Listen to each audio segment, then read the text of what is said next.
नमस्कार शेतकरी मित्रांनो, स्वागत आहे तुमचं आपल्या कृषी बाजार भाव या यूट्यूब चॅनलवर. बघा शेतकरी मित्रांनो, आजचे हळद बाजार भाव लाईव्ह या व्हिडिओच्या माध्यमातून आपण बघणार आहोत. तत्पूर्वी आपण चॅनलवर नवीन असाल व दररोजचे बाजारभाव अपडेट आपल्याला हवे असतील तर या चॅनलला सबस्क्राईब करा आणि या व्हिडिओला नक्की लाईक करा. चला तर व्हिडिओला सुरुवात करूया. उत्पन्न बाजार समिती आहे सांगली. आवकाली 5,812 क्विंटल, किमान दर आहे 11,700, कमाल दर आहे 23,000, सर्वसाधारण दर आहे 15,800 रुपये.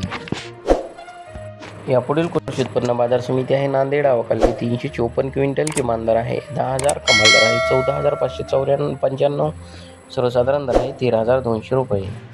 यापुढील कृषी उत्पन्न बाजार समिती आहे हिंगोली. आवकाली 1,000 क्विंटल, किमान दर आहे 12,800, कमाल दर आहे 14,900, सर्वसाधारण दर आहे 13,850 रुपये. यापुढील कृषी उत्पन्न बाजार समिती आहे वाशिम. आवकाली 900 क्विंटल, किमान दर आहे 9,800, कमाल दर आहे 13,500, सर्वसाधारण दर आहे 12,800 रुपये.